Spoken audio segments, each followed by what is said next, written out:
Così iniziamo i lavori di questa terza tavola rotonda. Allora, io sono Enrico Gioretto, insegno all'Università di Udine, alla Facoltà di Banca e Finanza, che come forse voi tutti sapete, insomma, abbiamo traslocato da qualche tempo qui a Pordenone. Il tema di questo panel è parecchio interessante perché parla di che cosa sia l'intelligenza artificiale e di come questa impatti sul lavoro, sul mondo del lavoro dei bancari poi in specie. Al riguardo abbiamo una serie di relazioni parecchio interessanti, però come di prammatica farei portare i saluti da professor Miani, che sostituisce il nostro direttore di dipartimento che non ha potuto raggiungerci, e poi a Michele Bau, che è il segretario coordinatore della FABI, credo, di Pordenone. Cedo la parola quindi per un breve saluto al professor Miani. Io non voglio portare via tempo, vi porto solo i saluti del magnifico rettore, vi porto poi il saluto del direttore del dipartimento, perché abbiamo una convenzione tra la FABI regionale e il Dipartimento di Scienze Economiche e Statistiche, quindi in un certo senso questo appuntamento che già facciamo per il secondo anno è collegato, assieme ad altre attività che abbiamo posto in essere, a questa convenzione col Dipartimento. Buon lavoro, grazie.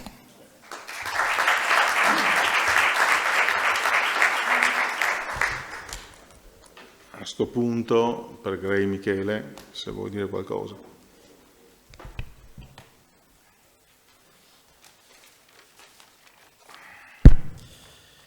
Allora, buonasera, io sono Bau Michele, sono il segretario coordinatore della FABI qua di Pordenone e ho il dovere, nonché il piacere anche di portare i saluti di tutti i miei dirigenti sindacali, sia della segreteria che naturalmente del Consiglio Direttivo Provinciale di Pordenone. Ho il privilegio anche di portare i saluti anch'io da molto lontano, da Roma, da parte del nostro segretario generale Lando Maria Sileoni, che oggi era impegnato proprio a Roma su un evento simile al nostro. Ringrazio tutti voi che siete qui presenti perché molti di voi vengono da lontano, il tempo era anche avverso e quindi una meritevole gratitudine va espressa e naturalmente anche un benvenuto nella nostra terra friulana che oggi non dà il meglio perché non c'è il sole. E credo che oggi siamo qua per parlare di intelligenza artificiale, si parla sempre di tante cose però poi non si delineano mai bene le cose, si rimane sempre in superficie, il compito evidentemente dei relatori oggi è quello di insegnarci qualcosa in più. Io penso che un ringraziamento vada fatto come Federazione Autonoma Bancaria al nostro ormai professore che di casa Miani Stefano, perché grazie alla FABI di Udine è da anni che lui ci sta permettendo una cosa importante, quella di erogare servizi di formazione qualificata ai nostri lavoratori e lavoratrici iscritti. E qua sarebbe da aprire veramente un mondo su quella che è la collaborazione tra impresa, sindacato, quindi mondo del lavoro.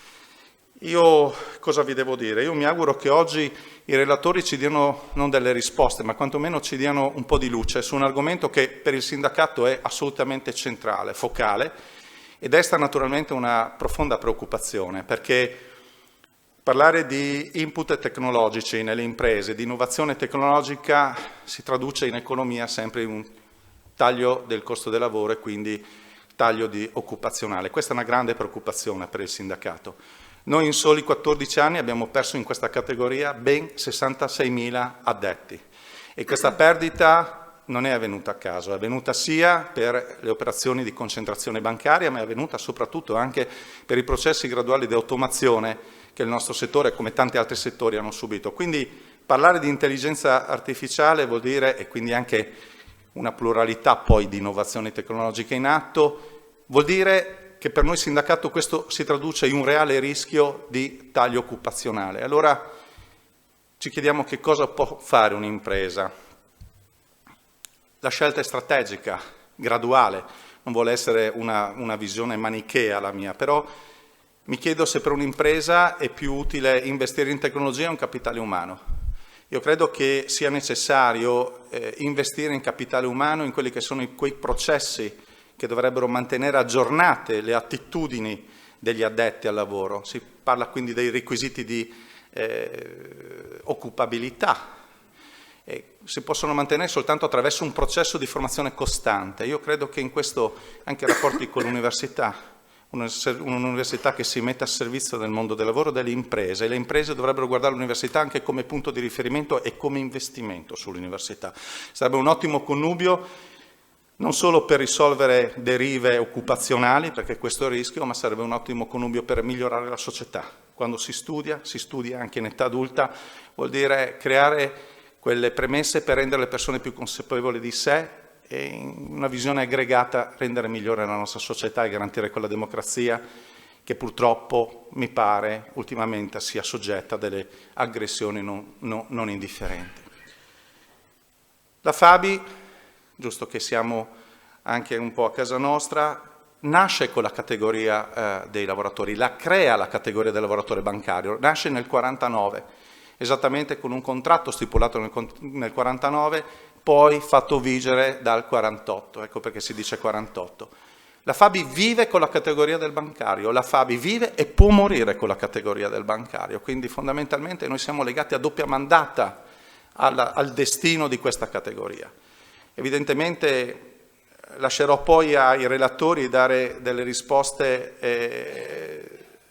in maniera più scientifica di quanto possa farlo io, ma desidererei veramente lanciare un appello che il mondo del lavoro, il mondo delle imprese abbia come obiettivo quello di gestire l'inserimento di queste innovazioni tecnologiche senza però venire a meno a quello che dovrebbe essere uno scopo dell'impresa, che non è solo la massimizzazione del profitto, ma è anche evidentemente la garanzia dei posti di lavoro.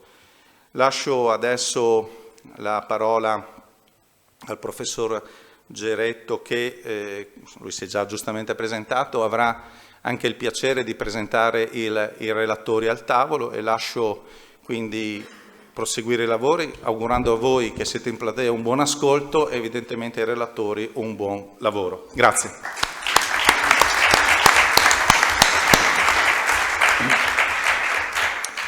Bene, allora il lavoro è organizzato in questo modo. Abbiamo una lezione introduttiva che ci verrà proposta dal dottor Poloni, con poi degli interventi dei colleghi che sono qua attorno a me per la tavola rotonda che segue. Io ho conosciuto quest'oggi il dottor Poloni, ho avuto modo di apprezzarne l'estremo rigore e misura, quindi mi aspetto grandi cose, così alzo le aspettative, mi aspetto grandi cose dal suo intervento, che più o meno riguarderà gli impatti dell'intelligenza artificiale, più in generale sul mondo del lavoro. Ha già avuto modo di raccontarmi un po' di cose che dirà, che ho trovato molto interessanti, per cui senza alcun dubbio cedo la parola al dottor Poloni. Scusate, non ho ricordato le sue qualifiche, ho scoperto che è titolatissimo, quindi Senior Analyst Advisor, scusate, di Prometia, di BPM, in precedenza stava nei comitati sindacali dell'ABI, quindi insomma persona assolutamente titolata per occuparsi del tema che è stato affidato. Grazie molto. Grazie, buonasera a tutti. Quando uno ha un curriculum lungo vuol dire che ormai è anziano, quindi non è proprio necessariamente una bella cosa. Parlare di intelligenza artificiale, oggi fatemi dire, tutti parlano di intelligenza artificiale. Io sono reduce da un Banking Summit che è durato 2 giorni di triste pioggia sul Lago Maggiore, e la pioggia sul lago è peggio che la pioggia a Pordenone, in cui si è parlato in tutte le salse di intelligenza artificiale. Quindi è giusto parlarne. Stasera proviamo a parlarne dandone un taglio particolare, vale a dire gli impatti sul mondo del lavoro e in particolare poi sul mondo del lavoro bancario, che ovviamente non fa eccezione rispetto al mondo del lavoro in generale, ma secondo me per la specificità che ha l'intelligenza artificiale forse può essere più impattato di altri settori.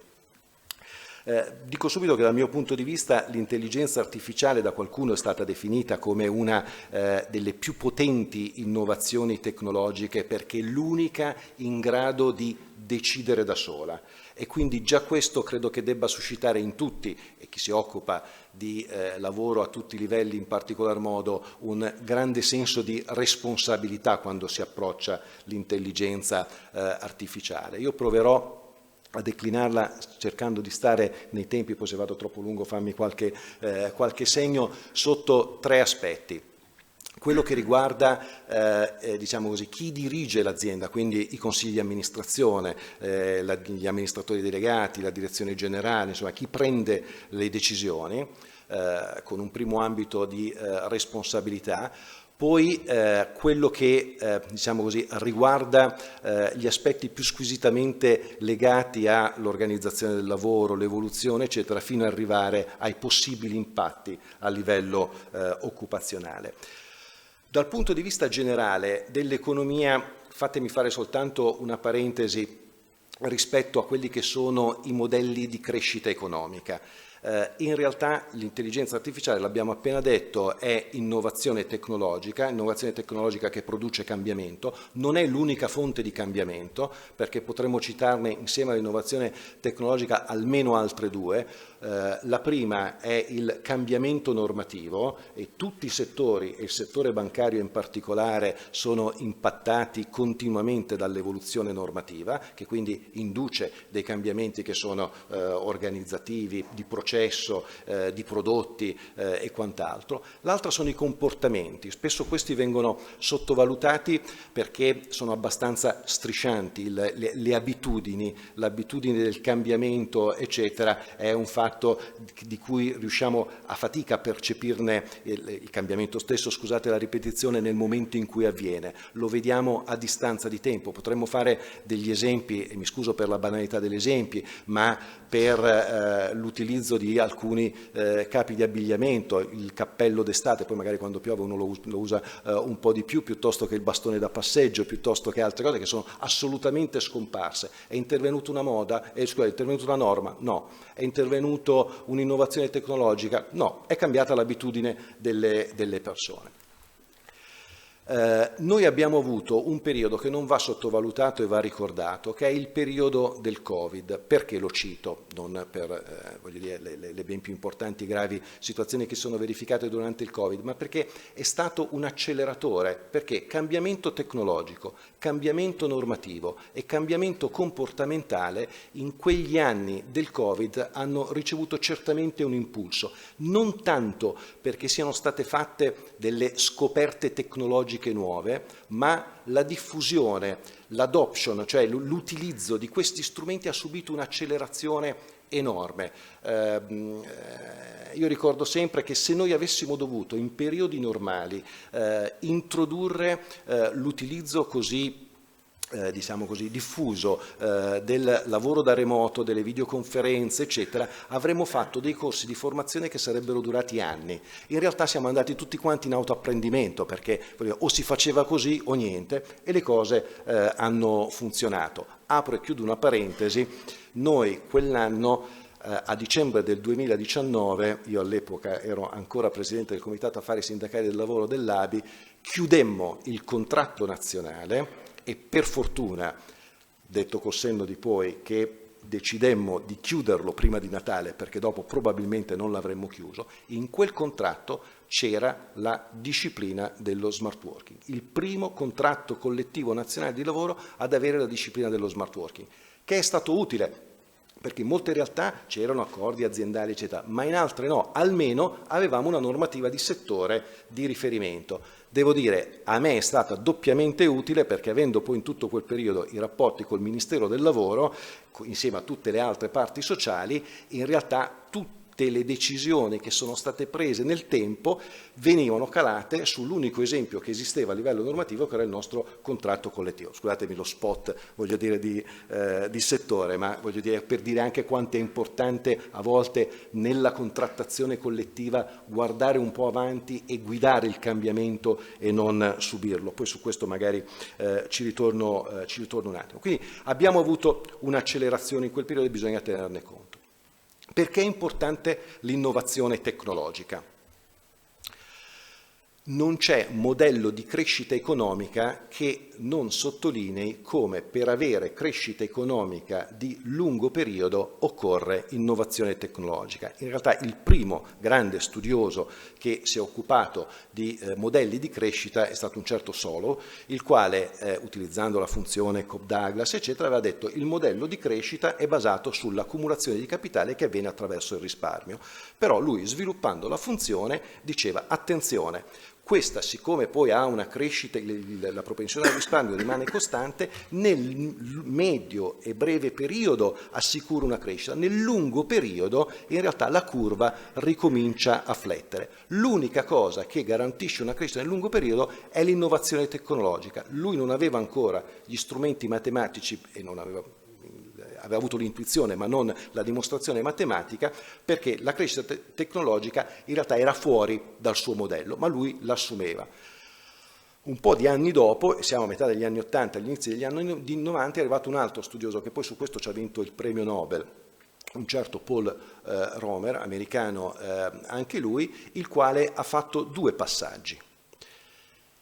Il primo è stato quello di dire sì, è vero, il capitale, eccetera, però introduciamo nella formula un altro fattore, che lui mise come K barrato, che sono le conoscenze e le competenze delle persone. Vale a dire, è vero il capitale, l'innovazione tecnologica, eccetera, ma il sapere e il saper fare delle persone in realtà evolve e questo assicura una crescita anche nel medio e nel lungo periodo. Non è un caso che se voi prendete la Silicon Valley o alcuni distretti industriali, eccetera, in realtà proprio perché in quel posto ci sono tutti, perché in quel posto, scusate, in quel territorio, in quella zona geografica ci sono tutte le aziende in un certo settore? Perché lì ci sono le competenze, ci sono le persone che quel mestiere lì lo sanno fare, quindi tutti quanti vanno a mettere la sede. Poi lui è andato avanti, ha fatto un ulteriore paper in cui ha detto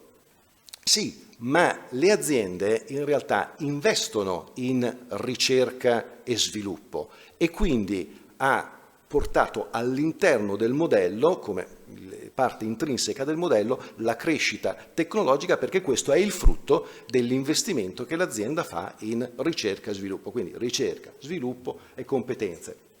Lo stimolo sulle persone, cioè lo raccogliamo anche a livello scientifico, quindi non si può prescindere dall'innovazione tecnologica. E io personalmente credo che l'innovazione tecnologica, anche l'innovazione tecnologica in intelligenza artificiale, non possa, ammesso e non concesso che questo sia in astratto possibile, non possa essere arrestata. Il problema è come si fa innovazione tecnologica. E torniamo al primo degli aspetti che accennavo prima, vale a dire quali sono le responsabilità dei consigli di amministrazione, perché io credo che dietro l'intelligenza artificiale ci sia anche un'opzione di carattere etico. Abbiamo detto che è una tecnologia che è in grado di decidere e nel momento in cui la tecnologia è in grado di decidere è chiaro che io devo fare anche prendere ai massimi livelli le scelte che vado a fare su intelligenza artificiale. Se io faccio degli investimenti in digitalizzazione, scusate se semplifico un po', ma è come dare un po' a tutti quanti la possibilità di utilizzarla o non utilizzarla, quindi come accendere e spegnere la luce. L'intelligenza artificiale decide a chi, dove, come, quando accendere o spegnere la luce, cioè è un salto quantico in termini di responsabilità, ma prima cosa richiede però che vengano fatti questi investimenti, allora devono essere indirizzati correttamente, poi diciamo qualcosa sulla regolamentazione europea, ma poi gli investimenti devono essere fatti. Siccome noi siamo tutti quanti responsabili per quello che facciamo, ma anche per quello che non facciamo e avremmo potuto e quindi dovuto farlo, poi è più facile giudicare quello che si fa, è meno facile giudicare quello che non si fa, ma a volte le responsabilità stanno più in quello che non si fa e sarebbe stato dovuto farlo che rispetto a quello che viene fatto.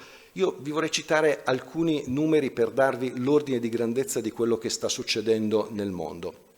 Nel secondo trimestre di quest'anno, Meta, Alphabet, Microsoft e Amazon hanno investito solo in intelligenza artificiale 52,9 miliardi di dollari in 3 mesi.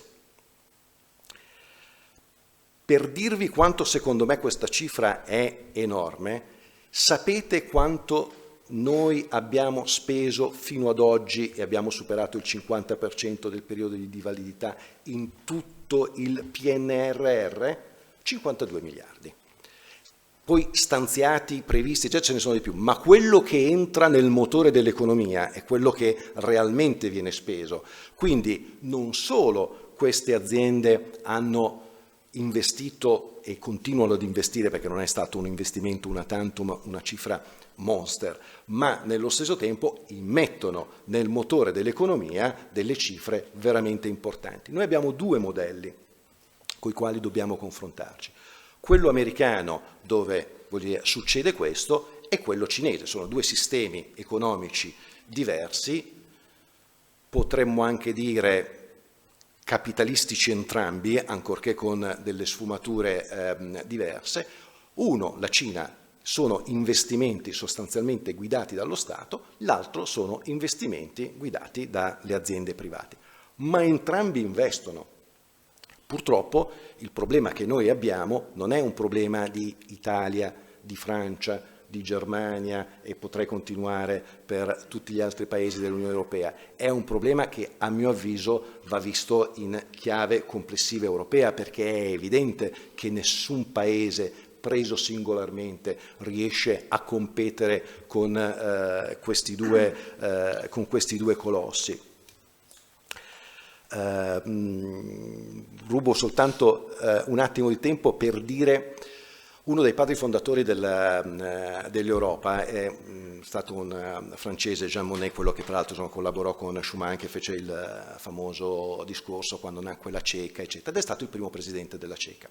Nel 1951 nasce la CECA, nel 1954 lui finisce il suo mandato, avrebbe dovuto essere rieletto, in realtà lui non si ripresenta per essere rieletto perché vuol dedicarsi a nascere quella che poi sarà la comunità economica, eccetera. Nel suo discorso lui dice che bisogna lavorare per un'Europa unita, cioè si parlava di Stati Uniti d'Europa, il primo, peraltro tra i primi a parlarne fu anche lo stesso Churchill, poi sappiamo, la Gran Bretagna che strada ha preso. Lui disse: perché noi non possiamo pensare di competere oggi con Stati Uniti e Unione Sovietica, c'era ancora l'Unione Sovietica, e domani con Cina e India. Lui lo disse nel 1954. Sembra una cosa che potremmo dire oggi. Quindi già da allora, era evidente che c'era questa dimensione. Ma perché è importante una dimensione allargata? Perché se è vero come è vero che è dimostrato che un sistema di crescita richiede innovazione tecnologica che si ottiene a seguito di investimenti di ricerca e sviluppo, è anche vero che io devo avere uno sbocco di mercato tale che mi assorba i costi fissi e quindi il costo medio di produzione venga distribuito su un numero più ampio di prodotti, in modo che io sia competitivo con i miei prodotti, il cui prezzo è influenzato dal markup di guadagno che io devo mettere sul costo di produzione. Se io ho un costo di produzione alto, è chiaro che poi ci devo mettere un ricavo sopra e rischio di non essere competitivo. Se ho un mercato più ampio, se io riesco a produrre molti più beni, riesco evidentemente a essere competitivo. Quindi ho bisogno, tant'è che quando nasce l'Unione Europea, in realtà l'Unione Europea nasce come unione doganale di libera circolazione delle merci, eccetera, insieme a un'altra cosa che nessuno più ricorda, che è l'EFTA, che era un'unione doganale pilotata dalla Gran Bretagna con i paesi nordici, eccetera, perché la Gran Bretagna in realtà non entra subito nell'Unione Europea, entrerà nel 1973 perché c'erano stati i veti di De Gaulle, eccetera. Quindi alla fine però, siccome era più integrata e più completa l'Unione Europea, in realtà tutti quei paesi che facevano parte, tranne la Svizzera che faceva parte dell'EFTA, poi dopo entrano nell'Unione Europea perché era più vantaggiosa. Poi la Gran Bretagna ha fatto, ai loro soprattutto, la scelta che ha fatto. Quindi la dimensione conta, quindi conta la dimensione delle aziende e conta la dimensione del mercato. Che cosa ha fatto però l'Unione Europea in questo periodo a proposito di intelligenza artificiale? Ai noi ancora, per tutta una serie di ragioni sarebbe troppo lungo analizzare oggi e ci porterebbero fuori tema, non è stato il motore degli investimenti, però ha fatto un'altra cosa, ha fatto il famoso Artificial Intelligence Act, cioè la normativa sull'intelligenza artificiale. Molti hanno criticato, dice, l'Unione Europea non sapendo far altro fa normative e regolamenti. Ok, si capisce la parte della critica, io però personalmente, fermo restando che è indispensabile che invece si facilitino anche gli investimenti, non sono totalmente critico rispetto alla normativa che è stata fatta, perché se è vero come è vero che l'intelligenza artificiale è delicata, è potente e ha bisogno di essere guidata anche eticamente, eccetera, apro e chiudo una parentesi, la prima volta che invitano un Papa al G7 in Puglia, eccetera, lo fanno parlare di intelligenza artificiale, qualcosa vorrà dire, insomma, e certamente lui non l'ha affrontato dal punto di vista tecnologico, eccetera. Quindi è corretto che questo venga analizzato. Io pongo 2 punti di attenzione però rispetto a questo. Il primo, ci sono, adesso non è tempo di entrare nel merito, però chi si occupa della materia, secondo me è giusto che un'occhiata a questo documento la dia. La prima cosa, crea da un certo punto di vista correttamente una serie di responsabilità anche in capo alle aziende rispetto all'utilizzo dell'intelligenza artificiale. Qual è l'elemento, a mio avviso, però delicato? L'elemento delicato è che purtroppo la stragrande maggioranza delle aziende che producono, diciamo, di soluzioni di intelligenza artificiale non è in Europa. E allora come facciamo noi a essere sicuri che chi produce dall'altra parte dell'oceano, piuttosto che dall'altra parte del continente euroasiatico, tenga conto della normativa europea? E come fanno le aziende a capire se quella soluzione è compliant con la normativa europea? Dovresti essere in grado di fare la stessa cosa e non lo sei, cioè è un'impresa abbastanza delicata, però il tema esiste e secondo me da un certo punto di vista è corretto che la Comunità Europea l'abbia indicato. Con un altro però aspetto, uno dei difetti che viene ricordato all'Unione Europea, sto parlando un po' tanto di Unione Europea ma ha senso per quello che sto per dire, è che per tutti i motivi di funzionamento che ben conosciamo, ci mette molto a prendere le decisioni e a fare una normativa. Questo è tanto poco vero che l'iter normativo di questo regolamento parte nel 2019 e si è concluso nel 2024. Quando è nato si parlava solo di intelligenza artificiale, non di intelligenza artificiale generativa. Questo è stato aggiunto nel tempo. Cosa voglio dire? Voglio dire che l'innovazione e il progresso tecnologico è più veloce della capacità di creare regolamentazione. Quindi, da questo punto di vista, 2 attenzioni. Uno, ci compete meno perché, diciamo così, attiene ai meccanismi di funzionamento della Comunità Europea, dell'Unione Europea, scusate, che forse dovrebbe diventare più snella. L'altra, che forse questi regolamenti non dovrebbero essere così specifici e dettagliati, ma come ogni buona normativa avere un carattere generale e astratto in modo da dare la cornice entro la quale stare. Un difetto che secondo me ha questo regolamento è che su alcuni aspetti è troppo specifico e troppo dettagliato e quindi non potrà essere manutenuto e correrà il rischio di essere superato dagli eventi, quindi non essere uno strumento nelle mani di chi invece vuole operare correttamente ed essere compliant.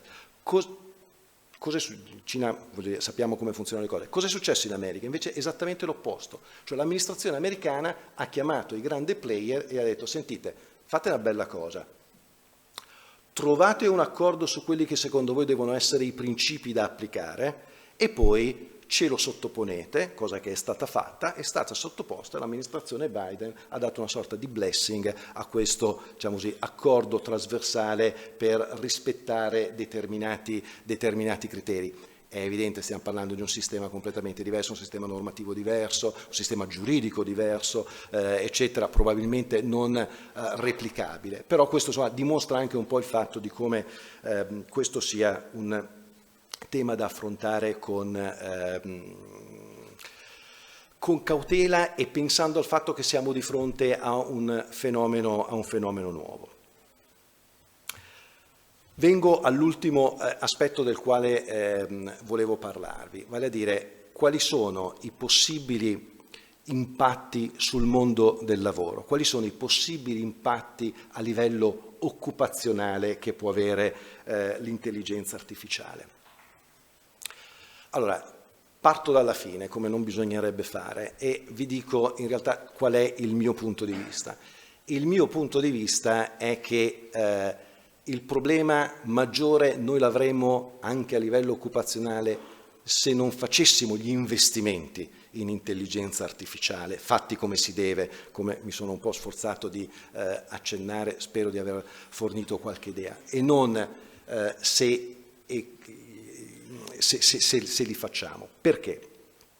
Per due ragioni. La prima è diamo un'occhiata a quello che è avvenuto in passato con le rivoluzioni industriali. Ammesso e non concesso, probabilmente sì, che questa possa essere definita un'altra rivoluzione industriale, capire cosa è successo in passato ci aiuta.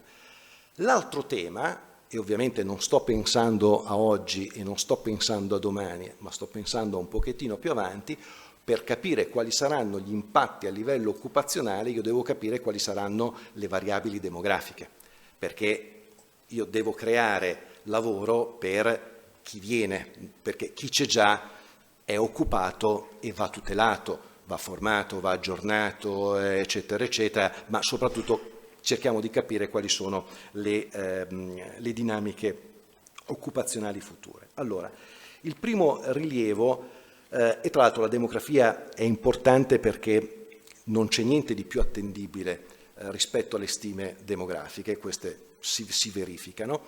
L'altra cosa è che la demografia può essere sfruttata ideologicamente, ma non può essere influenzata ideologicamente. Quello che è vero è che sembrerebbe che non ci sia nulla di più naturale che la nascita e la morte, in realtà quello che è vero è che è estremamente influenzato esclusivamente dalla società. Vi do qualche numero. Se noi partiamo dal 10.000 a.C. al 2000 d.C., abbiamo che nel 10.000 a.C. c'erano circa 1 milione di persone sulla faccia della Terra. All'anno 1 d.C., quindi dopo 10.000 anni, c'erano 58 milioni di persone. Nel 2000 c'erano 6 miliardi e 130.000 persone. Se noi spacchiamo i periodi è ancora più significativo, e non a caso prendo queste date. Nel 1700 c'erano 603 milioni di persone, quindi un numero ancora contenuto, no, rispetto a queste variabili. Nel 1900 erano 1 miliardo e 650 milioni, quindi la variante è più di 1 miliardo. Cosa è successo tra il 1700 e il 1900? Sono successe le due rivoluzioni industriali, quindi, e si è diffuso il sistema capitalistico. Quindi quello che ha fatto crescere la popolazione sulla Terra non è stato nulla di naturale, perché in 10.000 anni non era avvenuto, è stato il cambiamento della società. Tanto che questo fa dire a uno dei primi demografi, anche se i demografi in realtà lo considerano un empirista, a Thomas Malthus, no? Vi ricordate le teorie maltoniane, eccetera, dice attenzione, perché la popolazione cresce in maniera esponenziale, mentre la capacità produttiva cresce in maniera aritmetica, quindi avremo molta più popolazione rispetto a... Cosa si è verificato? Esattamente l'opposto, anche qui due numeri. Il prodotto è cresciuto in questo modo. Fra il 1820 e il 1900 la popolazione del Regno Unito è raddoppiata, tanta roba, mentre il suo prodotto lordo però è cresciuto di 5 volte e mezzo. Gli Stati Uniti, il prodotto si è moltiplicato per 30, quindi è cresciuto di 30 volte, la popolazione solo, lo dico tra virgolette, 8 volte, tant'è che gli Stati Uniti fanno quel salto tale per cui arrivano alla soglia della Prima Guerra Mondiale, che la loro produzione industriale, che è il vero motivo per cui poi, voglio dire, vincono insieme agli alleati, ma insomma principalmente loro, la Prima Guerra Mondiale e poi anche la Seconda, per fare lo stesso prodotto industriale che facevano gli Stati Uniti bisognava mettere insieme le potenze dell'epoca, Gran Bretagna, Francia e Germania, e non bastavano. L'egemonia globale fino a quel punto, peraltro ce l'aveva la Gran Bretagna, non ce l'avevano ancora gli Stati Uniti. Che cosa però succede alla popolazione? La popolazione sulla faccia della Terra non è fino ad oggi mai diminuita. Ci sono stati soltanto 2 episodi di diminuzione della popolazione, la peste del 1300 e la guerra dei 30 anni, ma è evidente che stiamo parlando però di eventi accidentali. Il problema è che adesso la popolazione sta diminuendo, ancorché ci sia una diminuzione, diciamo così, sbilanciata, così come la crescita economica è sbilanciata, cioè, sono paesi che crescono di più e paesi che crescono di meno. Noi e l'Europa in generale siamo tra i paesi che decrescono e non crescono perché non c'è il tasso di sostituzione, ma quello che ha stimato l'ONU è che dal 2050 l'intera popolazione mondiale, ancorché in maniera fortemente disuguale, e questo è intuitivamente un problema, comincerà a decrescere. Quindi per la prima volta della storia un sistema economico, capitalistico che è basato e funziona sulla crescita costante, come funzionerà nel momento in cui la popolazione comincerà gradualmente a decrescere?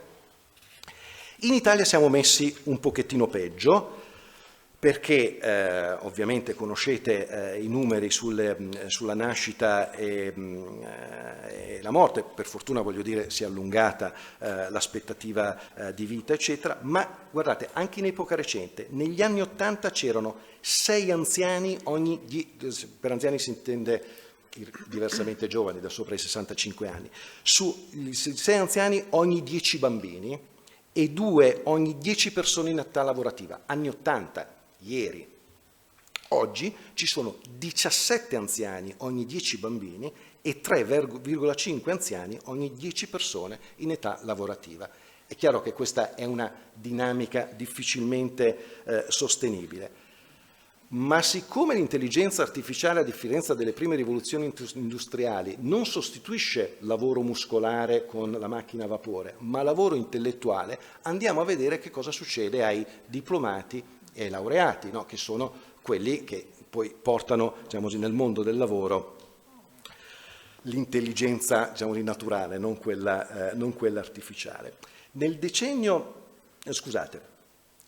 allora, prima cosa, nel decennio 2013-2022 oltre 1 milione di italiani è andato all'estero. Di questi 300.000 tra i 24 e i 34 anni erano tra i 24 e i 34, di questi 132.000 erano laureati.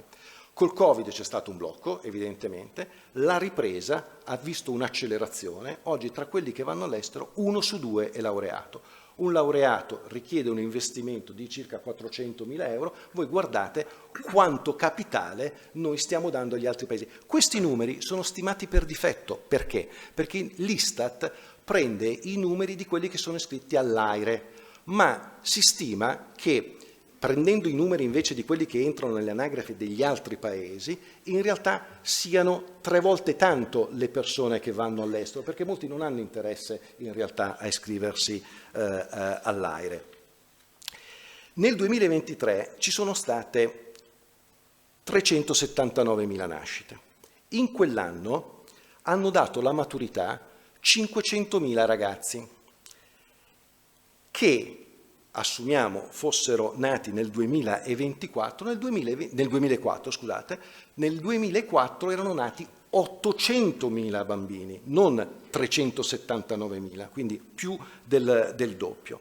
Di questi 500, solo 300 si iscrivono all'università, di questi 300 se ne laureano 180, ma se i nati di oggi sono la metà dei nati di ieri, i 180 diventano 90, quindi noi possiamo contare con un numero che è in diminuzione, ma progressivamente su 90.000, 85.000, 80.000 laureati, che per un paese come il nostro evidentemente è un numero esiguo che si va a restringere. Tutto questo per dire che cosa? Per dire quindi che con tutti i caveat che ho detto all'inizio, se noi non investiamo in nuove tecnologie, se noi non investiamo in intelligenza artificiale, in realtà non riusciamo a mantenere un livello di produttività e di competenze adeguate per sostenere la produzione, i servizi, eccetera, le cose che dobbiamo fare. Però fatemi dare un ultimo caveat, perché ho detto all'inizio che si parla tanto, forse anche troppo, di intelligenza artificiale. Tutto quello che ho detto, io lo penso, se no non l'avrei detto, ma con un'accortezza però, che l'intelligenza artificiale non diventi una scusa per nascondere i reali livelli di inefficienza che hanno le aziende. Cioè, se un'azienda dice io posso fare a meno di X persone per via dell'intelligenza artificiale, non è che magari devi ridurre i costi di X persone, ma l'intelligenza artificiale probabilmente non c'entra nulla. Investire solo in intelligenza artificiale, secondo me, non produrrebbe risultati se non si investisse anche in organizzazione, processi e competenze delle persone, perché altrimenti si continuerebbe a fare le cose esattamente allo stesso modo, non dimenticandoci che poi alla fine le aziende camminano sulle gambe delle persone.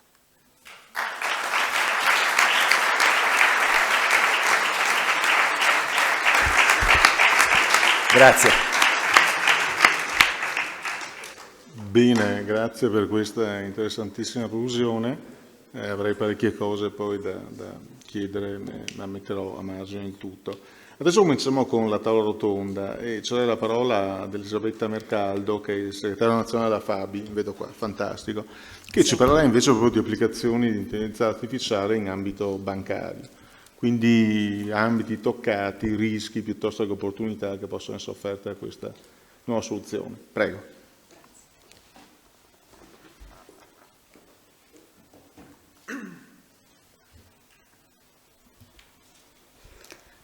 Buonasera a tutti, è un onore e anche un piacere essere qui oggi. Ringrazio per questo Michele Baù per l'invito e mi complimento con tutti per l'organizzazione.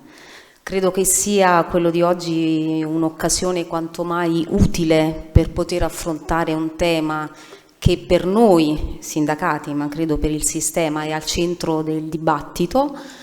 Ma è al centro del dibattito anche non solo privato, sindacale, ma anche del dibattito pubblico. Solo ieri lo stesso governo ha incontrato il presidente della Microsoft e si sono scambiate informazioni sugli investimenti che la Microsoft farà in Italia.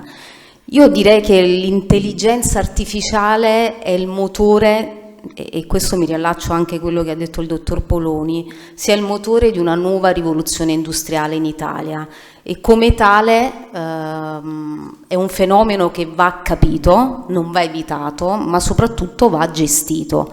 Il nostro ruolo, quello del sindacato, in questo momento è importante perché rappresenta per noi un momento in cui avere ancora una volta un atteggiamento critico ma anche costruttivo, cioè per trovare delle soluzioni che possano in qualche modo garantire la tutela massima alle lavoratrici e ai lavoratori.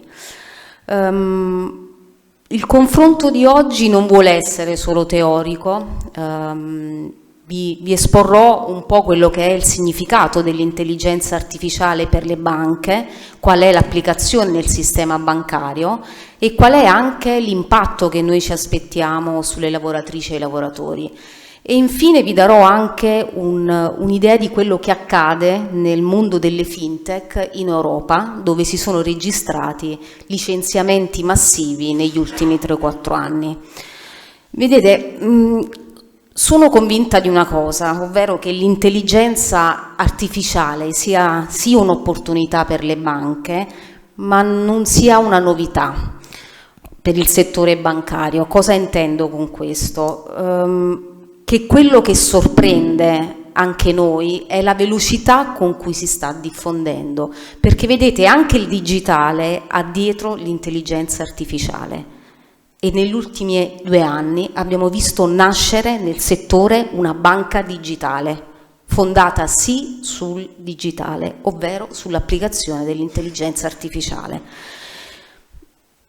Prima di questo vi faccio qualche esempio. Le banche negli ultimi 10 anni, ma anche 15, hanno adottato sistemi di assistenza alla clientela, hanno provato, in particolare una, anche ad applicare delle forme di scoring per il credito, quindi analizzare la rischiosità di un cliente nell'affidamento di un prestito. E anche l'utilizzo degli algoritmi, anche per l'applicazione delle regole all'interno dei sistemi informativi per l'antiriciclaggio, la compliance e ancor di più per il risk management. Credo che abbia un po' in qualche modo intrapreso un percorso da tempo in maniera trasversale, ma oggi si affaccia con più forza e con più veemenza, ed è quello che ci preoccupa per le conseguenze che si avranno appunto sui lavoratori. Non avendo ancora conquistato il mondo del credito, ci chiediamo un po' dove saremo da qui ai prossimi 10 anni. Ebbene, se guardiamo i piani industriali dei primi 5 gruppi bancari, vi dico che è un po' quello il termometro dell'innovazione tecnologica nel settore. I primi 5 gruppi nei propri piani industriali, parlo del 2021-22 che scadranno alcuni quest'anno e gli altri i prossimi anni, hanno inserito ben 10 miliardi di investimenti in innovazione tecnologica. Solo la prima banca 5 miliardi, tutte le altre a seguire. Il totale sono 10 miliardi. Quindi, vedete, quello che è cambiato non è l'inserimento dell'intelligenza artificiale, ma il tipo di interesse che si ha nell'innovazione tecnologica e nell'uso massivo dell'intelligenza artificiale, che è una caratteristica proprio del mondo del fintech, che è una cosa che ci tocca in maniera trasversale in Italia, almeno per il momento. L'altro elemento di novità, appunto, è la velocità di risposta del sistema bancario a quello che cade nel settore anche parafinanziario, ovvero abbiamo una serie di aziende che non sono banche, ma che offrono prodotti e servizi utilizzando l'intelligenza artificiale, e di queste ne fanno una chiave di successo. Vi faccio qualche esempio. Revolut è una di queste. Ebbene, cosa accade nel nostro settore? Abbiamo anche qui un dato anagrafico, dottor Polloni, che per noi è rilevante, ovvero l'età media dei lavoratori bancari e l'intelligenza artificiale è un binomio allarmante. Il rischio è che, se usata male, diventa appunto uno strumento solo per tagliare i costi e non per rendere efficiente l'attività bancaria. Quali sono le conseguenze? La perdita di posti di lavoro qualificati, i demansionamenti, l'incentivazione a lasciare e le cessioni di esternalizzazione, perché alcune attività o possono essere internalizzate con l'intelligenza artificiale o vanno cedute perché troppo onerose. Ebbene, nei prossimi anni le competenze richieste a chi lavora in banca cambieranno in maniera repentina e già alcune banche lo stanno facendo.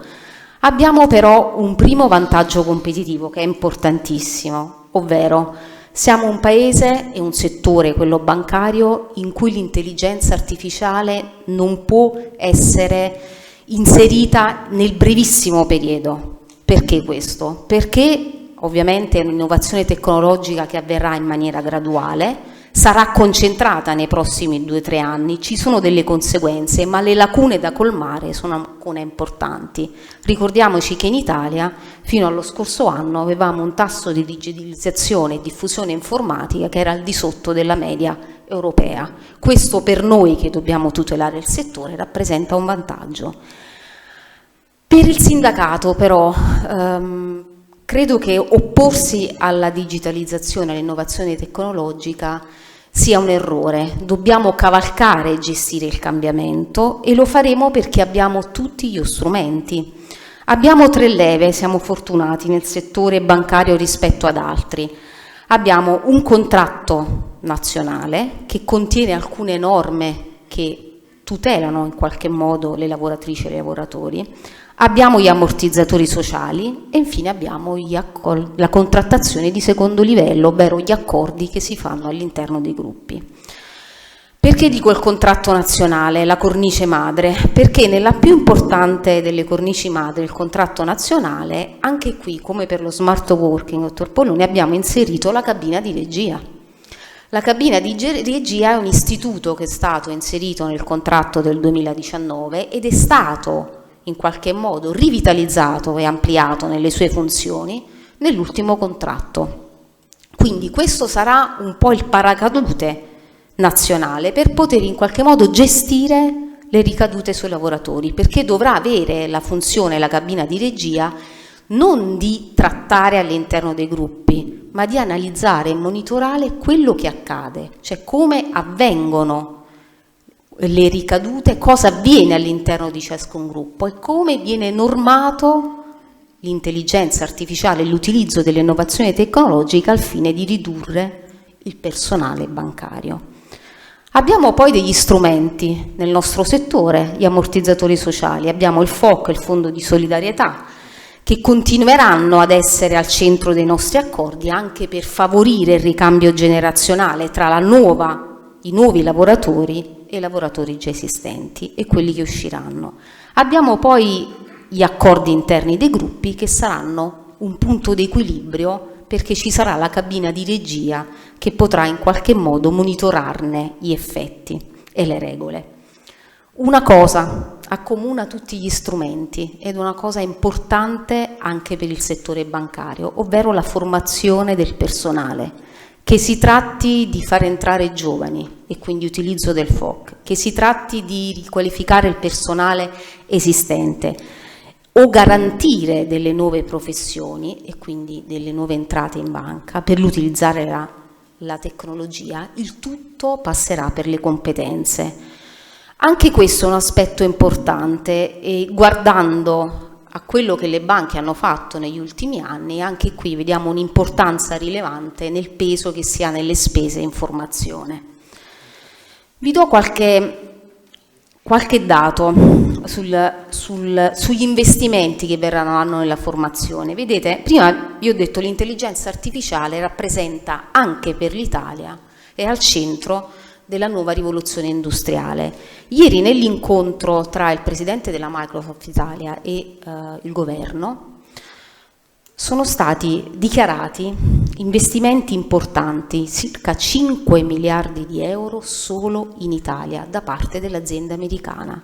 È un impegno che sarà devoluto alla formazione, che comprenderà piani di formazione per 1 milione di cittadini entro il 2025. Perché vi chiedo questo? Perché il piano di formazione creerà una sorta di base da cui partire per poter consentire ai cittadini, così come consentirà ai lavoratori del nostro settore, di poter puntare alla riqualificazione professionale e non solo. Cosa accade nel settore europeo e cosa ci aspettiamo che accada in Italia? Vedete, il settore europeo ha anticipato quello che sta avvenendo in Italia. Ricordo nel 2021, addirittura in Danimarca, dove le aziende del fintech hanno aggredito il mercato bancario e finanziario molto prima rispetto ad altri paesi, lì sono stati firmati degli accordi a livello nazionale per i dipendenti delle aziende fintech per aggredire quello che era l'atteggiamento da parte degli amministratori delegati e delle aziende per la tutela delle lavoratrici e dei lavoratori. Cosa è accaduto negli altri paesi? Ebbene, uno studio del Fondo Monetario Internazionale, non a caso, qualche mese fa, ha pubblicato un report nel quale si identificava la percentuale di lavoratori che verranno toccati nei prossimi 5 anni dall'intelligenza artificiale. Guardate, è una cifra importantissima, il 60% dei lavoratori. Non è una cosa banale, neanche nel settore bancario. Le aziende che operano il fintech in Europa solo negli ultimi 2 anni hanno tagliato 500.000 lavoratori. I licenziamenti non si sono fermati. Da gennaio fino a settembre del 2024 ho un numero, quasi 200.000 tagli in pochi mesi. È un fenomeno che in Italia si osserva, è un fenomeno al quale anche le banche guardano, è un fenomeno al quale guardiamo anche noi, perché se si dovesse replicare quello che accade nel settore fintech in Italia nel mercato bancario, il sindacato sarà in prima fila a doverne difendere i diritti delle lavoratrici e dei lavoratori. Vi faccio un esempio, 2 aziende che sono leader nel settore del fintech e che hanno aggredito anche il mercato italiano. La prima è Revolut e la seconda è Klarna. Non so quanti di voi la conoscono, ma vi faccio un esempio. Revolut, l'ho scaricata anch'io sul telefono, è un'applicazione banalissima e consente di aprire un conto in pochi minuti a distanza. Klarna è la società che vi consente, se entrate in un negozio e acquistate qualsiasi bene, di poter pagare dopo. Si chiama Buy Now, acquista ora, and Pay Later, cioè paga dopo. Allora, entrambi hanno fatto dell'intelligenza artificiale, chi nel digitale e chi nell'applicazione presso gli esercenti, la loro chiave di successo.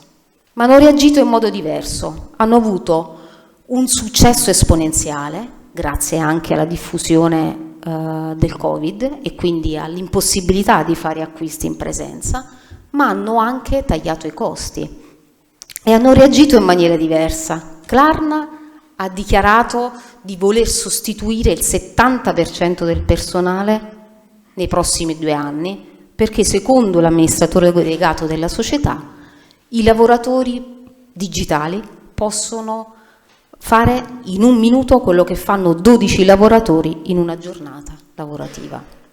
È quasi impressionante. Peccato che però la stessa società abbia perso e quindi non abbia più utili nell'ultimo anno perché non ha diversificato l'attività. Quindi è soltanto un modo, uno strumento per poter tagliare i costi, ridurre il personale. Revolut è una società che adesso ha anche la licenza bancaria in Italia, è nata da zero, ha cominciato a operare in Inghilterra, si è trasferita in Lituania e lì si è fusa con un'azienda perché in Inghilterra non ha potuto operare, credo che abbia avuto la licenza bancaria solo qualche mese fa in Gran Bretagna e ora ha la licenza ad operare in 30 paesi, ha anche la licenza per operare in Italia. Revolut ha triplicato utili, clienti, conti correnti e adesso aggredisce anche il mercato dei prestiti. Revolut però va in controtendenza e questo è un altro fenomeno che noi del sindacato guardiamo con favore, cioè l'assunzione di personale qualificato e professionalmente adeguato per poter gestire le nuove tecnologie ed è quello a cui noi tenderemo. Quello che vorrei inviarvi come messaggio è che l'intelligenza artificiale, se è al centro di ogni rivoluzione industriale e quindi di un cambiamento importante che è per tutto il settore pubblico e privato, va gestita con gli strumenti che abbiamo e il nostro impegno sarà ovviamente presidiarne il fenomeno ed essere d'esempio anche agli altri settori. Vi ringrazio per l'attenzione e un saluto a tutti.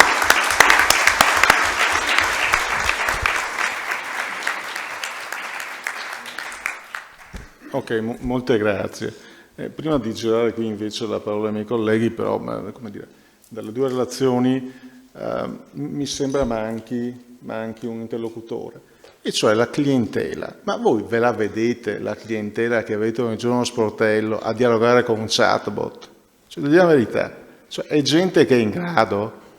Io sono utente Sky da molti anni, mi si rompe un acceggio Sky Q Mini, non so, e sento l'assistenza. Questi mi dicono: dimmi se hai problemi di fatturazione, di cattiva ricezione, 18 opzioni, e già quando sono arrivato al 18esimo non ricordavo più le precedenti.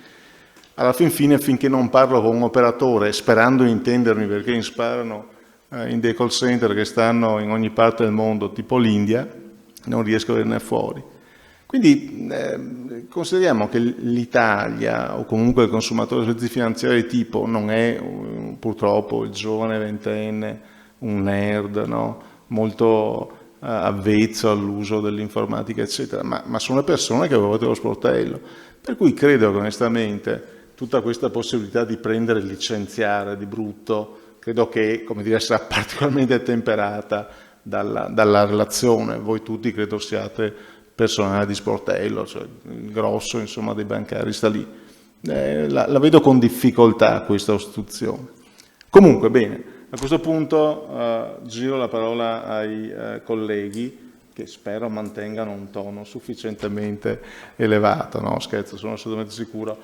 Il primo tra questi è il collega Andrea Molend, che è un matematico, quindi delle cose che dirà si capirà quasi niente, ve lo preannuncio. Ecco, no, non proprio è, no, a non questo è vero. proposito, sono le 6:30 ha... di sera, io francamente non mi addentrerei troppo nei dettagli matematici, non mi metterò a scrivere equazioni, non mi metterò a fare dimostrazioni. Volevo darvi giusto qualche riflessione circa l'intelligenza artificiale. La mia impressione è che forse non si capisce bene di cosa si stia parlando. Quando parliamo di intelligenza artificiale stiamo parlando di algoritmi, cioè di strumenti di valutazione, di calcolo, che sono stati implementati da un essere umano e che a loro volta poi possono svolgere dei compiti affascinanti, ma sono sempre originati da un progetto iniziale. Cosa voglio dire? Sono degli strumenti. Vogliamo rinunciare a questi strumenti perché chiaramente possono generare poi... possono farci lavorare più rapidamente? Possono quindi ridurre le nostre... possono far aumentare le pretese che possono arrivare dall'alto? Questo non lo so, quindi non entro in temi di sindacato. Quindi, intelligenza artificiale, grosso modo, immagino che la maggior parte di voi abbia sentito parlare di ChatGPT. Quanti la utilizzano? Bene, vedo diverse mani alzarsi. Stiamo parlando di intelligenza generale generativa. È in grado di produrre del testo, dei contenuti, ma questa produzione da dove deriva? Da dati iniziali sui quali è stata allenata. Quindi c'è comunque una componente umana da cui si parte. Ora, questo è, diciamo, il pinnacolo, l'apice dell'intelligenza artificiale, ma bisogna ricordarsi che questi strumenti, questi algoritmi nascono essenzialmente con due scopi: classificazione e regressione. Questi sono di fatto i due elementi di base dell'intelligenza artificiale. All'interno di questa grande categoria poi incontriamo gli elementi del machine learning, cioè macchine, algoritmi in grado di compiere compiti, di svolgere compiti per i quali non sono stati specificatamente programmati. Sono stati programmati per affrontare compiti generici, ma poi attraverso un processo di allenamento ci permettono proprio di raggiungere degli obiettivi specifici, ma obiettivi che sono legati comunque ai dati di ingresso. Ora, classificazione, attribuzione di categorie. Qui chiaramente c'è lo scoring, l'attribuzione magari di livelli legati alla solvibilità. Oggi in realtà la mia presentazione avrebbe riguardato la regressione. Ora, io provengo, chiaramente sono inserito in un contesto accademico e quindi noi cerchiamo poi di agevolare i nostri studenti, di fornire loro le competenze, e capita talvolta che ci sia qualche studente più interessato, più promettente, che ci chiede magari la tesi in argomenti inerenti alle frontiere della ricerca, e l'intelligenza artificiale è una tra queste. Quindi vi do giusto due idee di massima circa un lavoro che abbiamo sviluppato recentemente. Ora, i classici modelli di portafoglio che noi consideriamo utilizzano indicatori statistici classici, quali il valore atteso e la varianza. In un lavoro di tesi recente abbiamo utilizzato tecniche di intelligenza artificiale per riuscire a migliorare la capacità predittiva degli indicatori statistici, rimpiazzandoli con una tecnica di machine learning, una tecnica di intelligenza artificiale, quali le reti neurali, quindi un algoritmo che opportunamente addestrato ha reso possibile migliorare la capacità predittiva del modello. Quindi è uno strumento che noi abbiamo utilizzato poi all'interno di un modello classico di portafoglio. C'è stata comunque bisogno dell'interazione umana, che è stato in grado di riutilizzare e rielaborare il dato prodotto dall'algoritmo e di inserirlo poi all'interno di un modello. Quindi l'aspetto creativo comunque umano non è stato secondario. Quello che cerchiamo noi di insegnare ai nostri studenti è comunque sia che è importante comprendere gli strumenti che essi utilizzano e che il loro ruolo nell'utilizzo di questi strumenti non è per nulla secondario. Non bisogna farsi dominare dallo strumento, bisogna riuscire a padroneggiarlo. Chiaro è che lo strumento, nello specifico per il nostro lavoro, ha funzionato molto bene. La capacità predittiva di questa rete neurale è stata sicuramente si è rivelata migliore degli indicatori statistici che utilizziamo solitamente, che io insegno ai miei studenti del terzo anno, chiaramente perché questi modelli sono in grado di rappresentare fenomeni che non sono lineari, che non sono immediati, che non sono descrivibili da semplici relazioni matematiche elementari. C'è bisogno di uno strumento più avanzato che è in grado di cogliere dal caos dei dati le proprietà intrinseche che l'uomo personalmente, il modello statistico elementare, ma anche l'uomo non è in grado di capire. E quindi sono degli strumenti sicuramente utili che vanno però controllati, vanno utilizzati, vanno gestiti con coscienza. Prima, un paio di ore fa, c'è stato un intervento del dottor Abate che ha riportato un caso interessante, parlava di una banca austriaca e di un soggetto che aveva fatto una richiesta per un credito, una linea di credito. Questa entità, questa banca aveva utilizzato un algoritmo di intelligenza artificiale per chiedere se effettivamente il soggetto fosse meritevole di credito. L'algoritmo ha risposto negativamente. Piccolo dettaglio, il cliente in oggetto era una personalità multimilionaria, un soggetto molto molto ricco.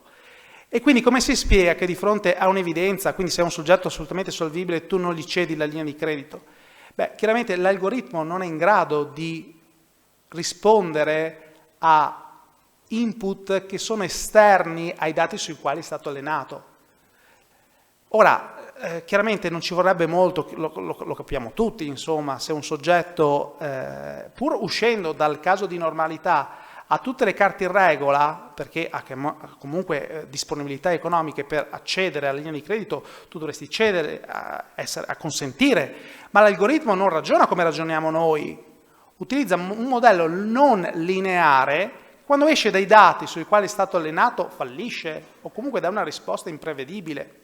Quindi c'è sempre bisogno dell'intervento umano che poi sorveglia, controlla, approva l'algoritmo della macchina. Ecco, concludo con un esempio storico che mi è molto caro. Negli anni 90, l'avrete sentito tutti nominare, c'è stato il grande campione di scacchi Kasparov, è stato battuto dalla macchina IBM Deep Blue, una macchina, un algoritmo costruito appositamente per vincere negli scacchi. Qual è stata la sua risposta? Inizialmente è stata una risposta di sconforto, il suo gioco amato era stato scardinato, disgregato, polverizzato, ormai non c'era più nulla sul quale l'essere umano potesse dire la sua, la macchina aveva risolto il gioco. C'era un algoritmo ottimale per la gestione degli scacchi. Beh, la sua risposta è stata quella di aprire una nuova frontiera degli scacchi, quella di affiancare giocatori umani a macchine, in tandem, in coppia per giocare assieme. Quindi questa può essere la risposta, cercare di sfruttare le nuove frontiere dell'intelligenza artificiale per riuscire a migliorare le capacità lavorative. È innegabile, io sicuramente comprendo bene i timori che tutti noi condividiamo circa il fatto che le richieste o comunque le aspettative produttive possano incrementare, ma d'altronde non si può rinunciare a questi strumenti che ormai è una rivoluzione in atto ed è inarrestabile. Questa è la mia opinione. Quindi invito tutti a cercare di comprendere gli strumenti, a studiarli, a aumentare la propria capacità e a puntare sulla formazione. La formazione è un aspetto chiave per riuscire a comprendere un fenomeno che è inarrestabile. Bene, grazie per l'attenzione.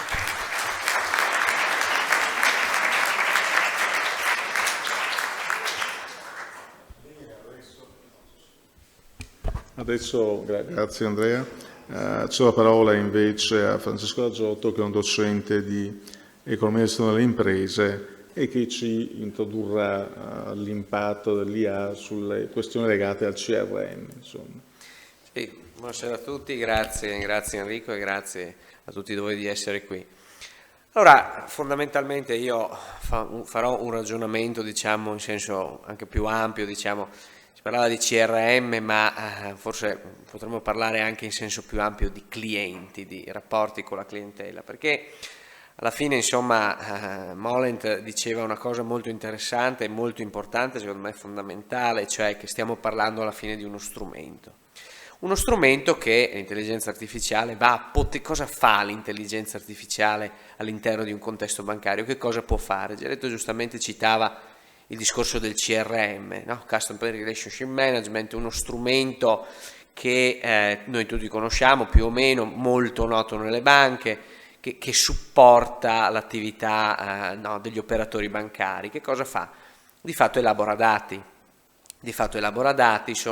L'elaborazione dei dati è un qualcosa che a livello di marketing si fa ormai da decenni e decenni, ma in questo senso l'intelligenza artificiale che cosa fa? In prima battuta, diceva giustamente, si parlava di strumenti. L'intelligenza artificiale aiuta a fare, prima di tutto, può aiutare a fare le cose meglio, perché appunto è uno strumento. Allora una recente ricerca ci chiedeva, ma l'intelligenza artificiale in termini di banking industry, quindi di industria bancaria, che cosa può fare? Beh, questa è una risposta in realtà abbastanza chiara, già chiara. Migliora l'efficacia e l'efficienza dei processi, del CRM, dei processi di decisione, degli sistemi, degli strumenti a supporto delle decisioni che prendiamo noi, customer satisfaction, programmi fedeltà, scandagliare il cliente nelle sue componenti fondamentali, no? Migliora la customer experience. Che cos'è la customer experience? È il viaggio che il cliente fa con noi, l'insieme di tutta una serie di sensazioni, di emozioni che il cliente sviluppa nella relazione che costruisce con la banca, che tipicamente, se le cose vanno bene, è una relazione a lungo termine, deve essere una relazione a lungo termine, perché la relazione con la banca è una relazione fiduciaria, prima di tutto. Quindi migliora la customer experience, ma la customer experience la conosciamo già, la banca la conosce sempre di più, è un paradigma ormai direi dominante anche nel settore bancario. Può dare una mano a migliorare la sicurezza, perché insomma magari può aiutare. I meccanismi antifrode possono essere gestiti meglio, in maniera anche più proattiva, più informata, riesce a capire meglio i dati, tipicamente gli output dei programmi CRM, per tornare sempre al lancio che mi faceva il collega Geretto, cosa servono? Alimentano i programmi fedeltà, i programmi di loyalty ad esempio, no? Ecco, allora in quel caso lì, anche in quel caso lì, le cose possono essere e possono sicuramente essere fatte meglio, con qualcuno che è in grado di, proprio per definizione, diceva giustamente il collega, un algoritmo che implicitamente ha una capacità di calcolo che il cervello umano non ha, perché fa solo quello fondamentalmente, no? Cioè, fa qualcosa meglio di noi perché sa fare solo quello, e lo fa ovviamente con una potenza di calcolo che non è una potenza umana. Però prima Salvatore Poloni parlava anche di intelligenza artificiale che non deve diventare una scusa per fare dell'altro, no? Lo diceva anche Elisabetta Mercaldo. Allora, ma questo fare altro che cosa vuol dire? Vuol dire che ad esempio l'intelligenza artificiale viene utilizzata un po' come si è utilizzato talvolta un po' l'automazione nei servizi finanziari, no? Cioè si fa fare alla macchina, c'è l'ATM che fa un po' di tutto, no? E quindi magari si fa meno di una figura professionale. L'intelligenza artificiale permette di fare grandi cose, uno strumento che la I generativa, no? La I generativa che cosa fa? Genera cose, genera immagini, genera frasi. Io direi anche la I conversazionale, che Gereto conosce probabilmente perché ci perde un sacco di tempo con Sky.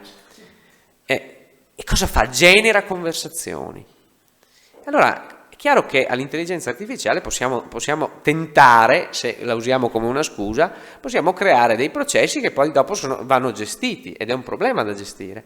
Ad esempio potremmo, come succede molto spesso, costruire delle interfacce sempre più umane, no? Perché dice, lo fa l'intelligenza artificiale.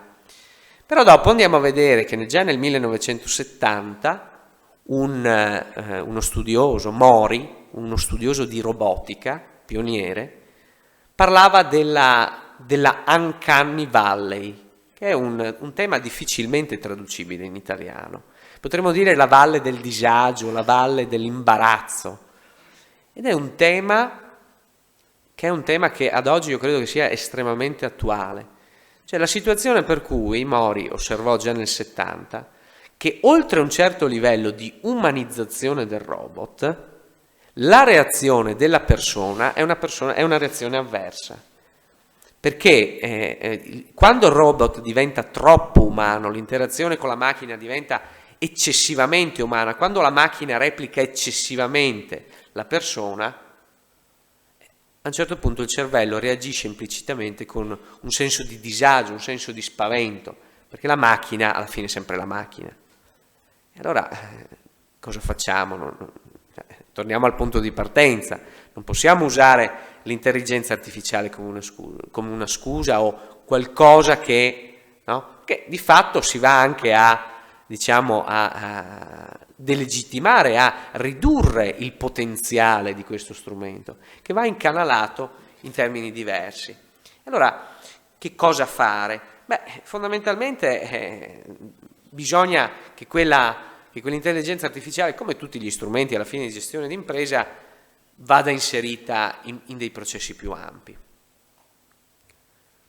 Pricewaterhouse, recente ricerca, il 74% dei clienti bancari dà fondamentale rilevanza al fattore umano. Non possiamo farglielo fare alla I, perché se la rendiamo troppo umana rischiamo di fare l'effetto inverso, no? Ce lo diceva Mori nel 1970, questo studioso giapponese. E allora che cosa possiamo fare? C'è una via di mezzo, c'è una riflessione da fare, c'è assolutamente, e c'è da farla quanto prima. Ed è una riflessione che va ricondotta sempre un po', a mio avviso, a questa grande dicotomia tra il fatto che la tecnologia funziona bene, può funzionare per molti aspetti, però di fatto in certi casi, in certi settori come quello bancario, il fattore umano certe volte funziona ancora meglio, no? E quindi come fare per rendere i due elementi in qualche modo parte di una stessa, due facce di una stessa medaglia che però insomma deve funzionare. Allora qualcuno ha introdotto il concetto di augmentation, no? Di augmentation bancaria. Allora, cosa vuol dire augmentation bancaria? Vuol dire che l'intelligenza artificiale deve essere comunque, funziona nel momento in cui diventa a servizio delle competenze e delle capacità uniche, ma non solo di elevatissima consulenza, a tutti i livelli del lavoro bancario, dell'attività umana bancaria. C'era un esempio molto interessante, il Sole 24 Ore recentemente, un articolo del Sole 24 Ore titolava in questo modo: automazione nel banking e AI generativa. E i dipendenti? Punto di domanda. Però in quell'articolo c'era un esempio molto interessante di questa augmentation che secondo me, e lo dico come docente formatore di marketing e studioso del comportamento di consumo, è veramente la chiave di lettura fondamentale, a mio avviso. Faceva questo esempio fondamentalmente, che secondo me riassume un po' tutto quello che si è detto fino ad ora.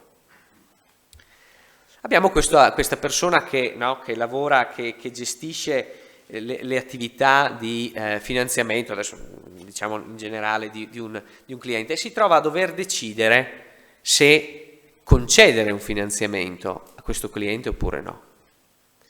Lo fa da solo, deve prendersi magari una pila di carte, di fogli Excel, guardare i dati. È chiaro che l'intelligenza artificiale in questo lo può aiutare, perché magari riesce a mettere a sistema, anzi sicuramente mette a sistema molto meglio rispetto a quello che potrebbe fare un essere umano, tutta una serie di dati di ampio spettro, anche dati diciamo poco visibili, no? le contabili dei bonifici, i movimenti che vengono fatti negli home banking, quindi capire, no? Come l'andamento dei movimenti all'interno di un conto corrente, capire le contabili, mettere a sistema tutta una serie di aspetti. Però l'intelligenza artificiale non capisce, non è in grado di restituire alla persona che sta valutando perché a un certo punto, ad esempio, c'è uno shift nei comportamenti di spesa, uno shift nell'acquisto, perché magari quegli shift nell'acquisto, quegli aumenti, no? Nella spesa di un certo tipo piuttosto che di un'altra, derivano da un momento di switch fondamentale nella vita del cliente, che si è sposato, che magari che purtroppo si è ammalato, che è andato in pensione. Ecco, e questo elemento che l'intelligenza artificiale ancora, e credo sarà difficile che la componente umana, è una cosa che è la persona che riesce a fare. Ma questo elemento non va solo a determinare se il finanziamento è arrivato oppure no, ma va a determinare la pienezza anche dell'esperienza che il cliente va a vivere con la propria banca, che tipicamente è, come sappiamo noi studiosi, qual è la differenza fra una customer experience, diciamo in generale, che può avere un telefono piuttosto che un brand che vende telefoni, un brand alimentare, e che c'è una componente fiduciaria che è fortissima, preponderante nella relazione banca-cliente, e che al di là dell'evoluzione tecnologica ci sarà sempre, perché fondamentalmente il servizio bancario è un qualcosa che la banca, e questa è una riflessione a parte che forse andrebbe fatta, la banca per anche entrare in un modo diverso anche di utilizzo della tecnologia dovrebbe abbandonare, diciamo, il concetto per cui la banca vende servizi finanziari, ma in realtà la banca dovrebbe considerarsi un partner a tutti gli effetti del cliente. Questo è uno shift fondamentale, da cui dipende anche le modalità, dipendono molto probabilmente anche le modalità con cui vengono considerati gli investimenti in tecnologia, perché solo in questo modo l'intelligenza artificiale, unitamente anche a tanti altri strumenti, ma ovviamente oggi siamo qui a parlare di intelligenza artificiale perché è uno strumento ovviamente con enormi possibilità e che quasi fatichiamo a vederle queste possibilità, cioè corre di più lo strumento che si evolve più della nostra capacità di immaginarne gli utilizzi. È una questione strategica, mi verrebbe da fare una battuta, noi parliamo di AI generativa, no? Generare contenuti. Ecco, però generare contenuti non equivale a creare valore. Allora noi come banca, vogliamo creare valore per i clienti. Quindi l'intelligenza artificiale deve innestarsi in processi di creazione di valore che però non esistono nel momento in cui non esiste la componente umana. Quindi io credo che più parliamo di intelligenza artificiale, più discutiamo, riflettiamo sulle sulle varie applicazioni più o meno avveniristiche, ma anche no, perché dico spesso ai miei studenti il futuro è già qui, in realtà noi implicitamente dovremmo fare un'altra cosa, cioè renderci conto che più gli strumenti tecnologici entrano in banca, permeano l'operatività bancaria, più il dato diventa fondamentale per gestire il cliente, più forse ancor di più il ruolo delle persone diventa centrale, perché appunto un conto è generare contenuti, generare conversazioni, un conto è riempire quegli oggetti, quelle conversazioni di valore irripetibile e unico, ed è questo che fondamentalmente quando parliamo di persone, noi alla fine ci relazioniamo con persone, fa veramente la differenza. Grazie.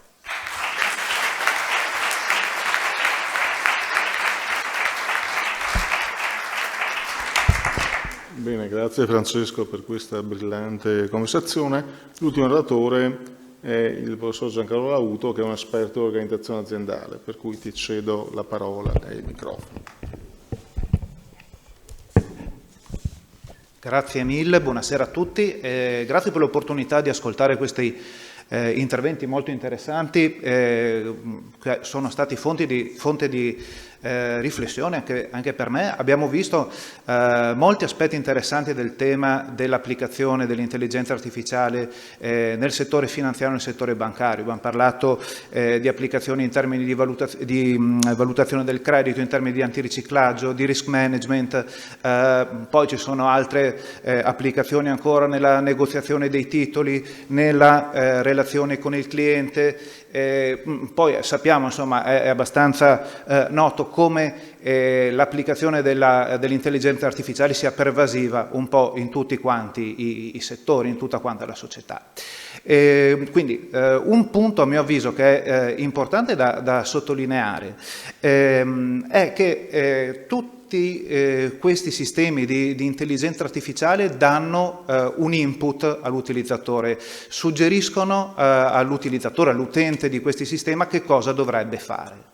E tendenzialmente l'utilizzatore tende a fidarsi di questi sistemi, tende a tenere in considerazione l'output che viene dall'utilizzo di questi software, perché questi software sono progettati per dare delle informazioni in maniera rapida, in maniera molto efficiente, utilizzando tanti dati che per l'uomo sarebbe difficile considerare.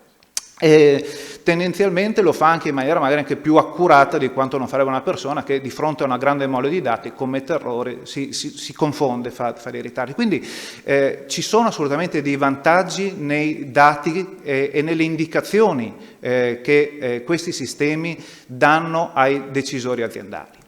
E un altro punto importante è che chi decide non sa bene la fonte di questi dati, i meccanismi con cui qualsiasi software, qualsiasi sistema di intelligenza artificiale nello specifico abbia processato i dati. È distante la persona che utilizza un risultato che gli viene da questi strumenti. Dal punto di vista teorico, dal nostro punto di vista, qua ci troviamo in una situazione che è abbastanza tipica, abbastanza studiata.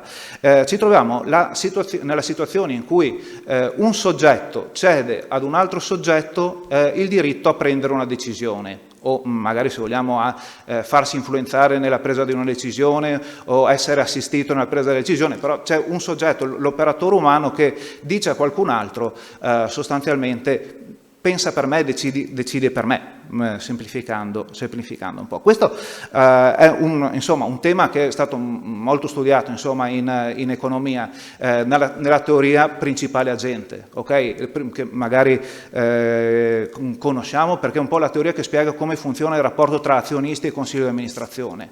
Azionisti e consiglio di amministrazione hanno interessi che sono più o meno allineati, ma non perfettamente allineati. Il consiglio di amministrazione, il management di un'azienda, ha delle informazioni in più rispetto all'azionista, più qualificato per poter decidere, e potrebbe fare una cosa in più, potrebbe anche approfittare di questa differenza di informazioni per avvantaggiarsi nei confronti, per prendere delle decisioni che avvantaggiano gli amministratori a scapito degli azionisti. 100 anni di studi su questi temi, a teoria applicata in moltissimi altri contesti, teoria applicata sempre nel contesto in cui ci sono dei soggetti, un principale e un agente che sono esseri umani. Qui possiamo interpretare la relazione come una relazione tra un principale che è umano e un agente che decide per noi, influenza le decisioni, ma comunque ha una forte voce in capitolo, che non è umano, che è appunto un algoritmo, che è un software. E questo è un fatto nuovo, un fatto problematico. È un fatto problematico, ma non è paradossale, non è un unicum nella storia, perché insomma la sostituzione di lavoro umano con lavoro svolto da macchine non è esattamente una novità. Qual è il punto però probabilmente qua di maggiore interesse in questa relazione? È il modo in cui le macchine acquisiscono la conoscenza per poter decidere. E vale la pena distinguere tra due tipi di software, se vogliamo quelli classici, quelli che abbiamo utilizzato negli ultimi 50 anni, insomma, software che sono programmati programmati da dei programmatori che danno delle istruzioni, danno un codice e che quindi questo codice è leggibile, è controllabile, l'essere umano può andare a vedere, può andare a capire perché una certa decisione, i dati del problema, il software mi dà una certa valutazione, perché dando alcuni input quali sono stati un po' tutti i passaggi logici che hanno portato verso un certo output. È lungo, faticoso, non lo possono far tutti, però è fattibile. Nel caso dell'intelligenza artificiale la questione è diversa, perché è la macchina che apprende autonomamente, o meglio, l'uomo progetta l'architettura, progetta i confini, le regole di base con cui il sistema, il software apprende. L'uomo fornisce i dati su cui la macchina deve allenarsi a prendere le decisioni, ma poi la macchina a processare grandi moli di dati, una grande quantità di dati, una grande quantità di variabili e alla ricerca di connessioni tra questi dati, di regolarità, di similitudini. E lo fa in maniera che progressivamente apprende sempre di più, introduce appunto le relazioni tra i dati, individua le regolarità, trova appunto dei sistemi di risoluzione ai problemi. La modalità con cui una macchina, un software di intelligenza artificiale è arrivata a determinate conclusioni partendo da determinati dati non è senz'altro intelligibile all'utilizzatore, non è senz'altro intelligibile al manager, forse potrebbe essere intelligibile a chi l'ha programmata, ma neanche tanto. Insomma, nei sistemi più di deep learning questa capacità neanche chi ha progettato il software non riesce a così andare ad esaminare tutti i passaggi logici che sono stati fatti. E questo è un punto molto, molto importante, perché sostanzialmente qua ci fa proprio trovare pesantemente nel problema tra un principale e un agente che non so come ragiona e non so quali obiettivi persegue. Quali obiettivi persegue? Gli obiettivi li dà l'uomo, li dà l'utilizzatore, dice tipicamente se parliamo, non so, di costruzione di un portafoglio di titoli, fammi il portafoglio che massimizza la redditività minimizzando il rischio. Ma poi effettivamente lo fa, la macchina effettivamente lo fa, effettivamente segue il mio input, segue i miei ordini. In un software tradizionale riusciamo a vederlo, in un software con il deep learning costruito con queste tecniche può essere molto più difficile. E quindi questo è un problema che pone appunto problemi di responsabilità, crea un sistema che è opaco, mentre sappiamo che l'utilizzatore, il consumatore, il cliente vuole un sistema che sia trasparente, vuole capire perché una certa decisione è stata presa, perché il risultato, insomma, di una richiesta, ad esempio di finanziamento, è stato negativo, perché, vuole capire perché abbiamo raggiunto questo esito e non un altro esito ancora, lo vuole capire conoscendo le cause principali, le ragioni principali, non vuole sapere tutte le 1000 ragioni che magari una macchina mi può dire, c'è questo e questo motivo. Se sono un essere umano ho una capacità di comprendere un numero limitato di informazioni, quindi voglio sapere le principali, non le voglio sapere tutte. Questo è una componente umana molto importante. E voglio avere una spiegazione che sia anche in parole comprensibili, insomma, voglio anche comprendere con linguaggio umano, non con linguaggio macchina, per cui di nuovo entra questa necessità, questa distanza tra il decisore umano e il decisore basato sull'intelligenza artificiale. Quindi questo è un problema molto importante, insomma, molto anche preoccupante, avere dei decisori che decidono al posto dell'uomo e non riusciamo a capire come questi ragionano. Pensate, preoccupante nelle decisioni di investimento, nelle decisioni del settore bancario, pensiamo quanto preoccupante è se questi strumenti vengono utilizzati per prendere decisioni di diagnosi, di cura in ambito medico. Cosa fare, quindi, data questa opacità dei sistemi di intelligenza artificiale? La situazione è ancora molto, molto chiara. C'è chi dice è importante che venga fornito il codice sorgente, però anche questo aiuta fino a un certo punto, aiuta un po' il tecnico. L'utilizzatore avrebbe magari bisogno di sistemi di intelligenza artificiale che addirittura spiegano come hanno agito, ma questi non ci sono ancora, questo è ancora in divenire. Insomma, ridurre l'opacità dei processi decisionali, oltre a essere un obbligo, insomma, dal punto di vista legale, è anche importante perché sappiamo, insomma, la trasparenza anche aiuta la costruzione di altre innovazioni, permette una puntuale verifica della rispondenza alla regolamentazione, permette di risolvere eventuali problemi etici. Quindi l'opacità dei sistemi di intelligenza artificiale è un problema serio, è ancora un problema non risolto. E questo è un primo problema. Rapidamente altri due problemi, insomma, che sono associati all'utilizzo di queste tecnologie. C'è un cambiamento nelle mansioni, c'è un cambiamento nel lavoro, insomma, delle persone anche nel settore finanziario. Abbiamo detto questi algoritmi di intelligenza artificiale vengono progettati da dei matematici, da degli informatici, dei tecnici, vengono poi anche alimentati con dei dati storici.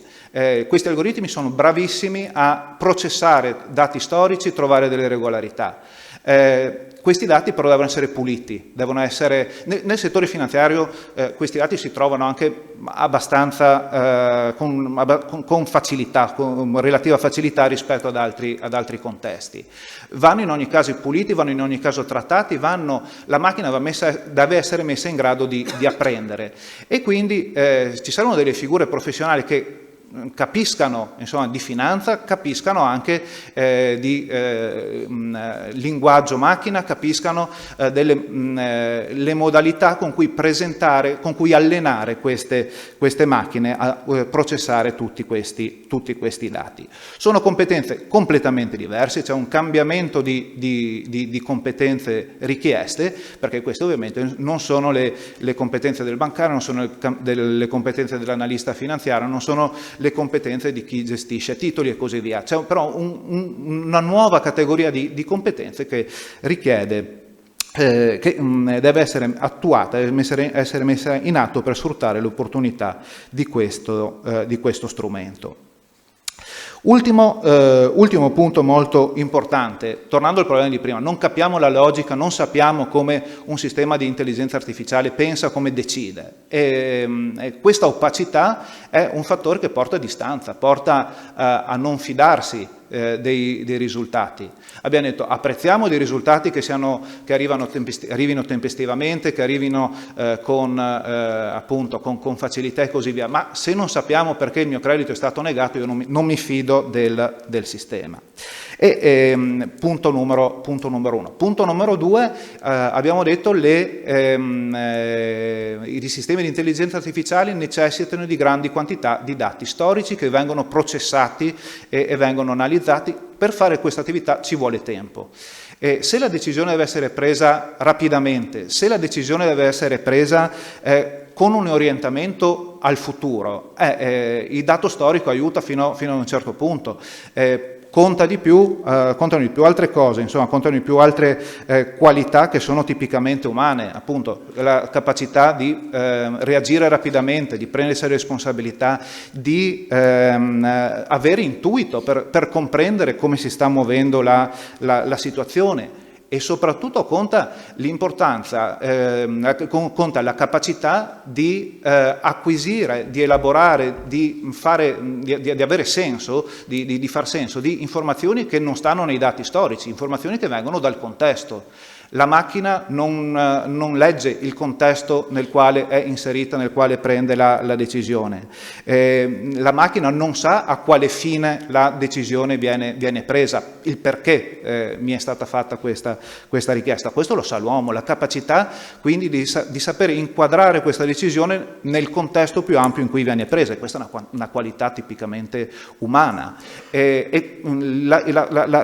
L'importanza di questa qualità umana spiega insomma come mai sì, l'intelligenza artificiale è uno dei temi di cui si parla di più in questo periodo, ma altrettanto si parla di intelligenza emotiva, si parla di empatia, perché questo è proprio il tassello che manca, questo è proprio la leva su cui l'uomo potrà continuare a avere voce in capitolo in questi processi decisionali. Quindi sì, il fenomeno ha diversi elementi che sono preoccupanti, però al tempo stesso abbiamo visto ci sono anche delle tendenze che ci dicono la centralità dell'essere umano continuerà ad essere preponderante. Questa è un po' la mia riflessione. Grazie.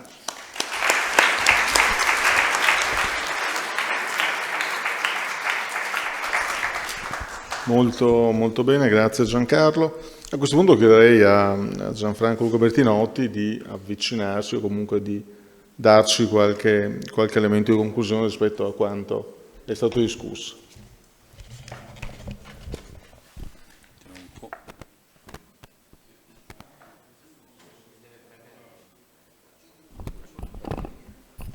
Eccoci qua. Allora, non sono conclusioni, non mi permetterei mai con questo parterre de roi di accademici, di Elisabetta e del dottor Poloni, di trarre conclusioni su un argomento che merita considerazioni di percorso. Quindi sono riflessioni e considerazioni di percorso perché l'argomento, il tema, ovviamente è entrato in modo preponderante nell'attualità, ma lo sarà ancora di più. Perché? Perché bastano queste tre cifre, no? Le avete sentite? Mentre le banche in Italia investono 10 miliardi a tendere, gli over the top, i grandi big società degli Stati Uniti, ne investono 50, ma il giro d'affari diretto, Frontiera 2030, riguarderà 1.600 miliardi di dollari.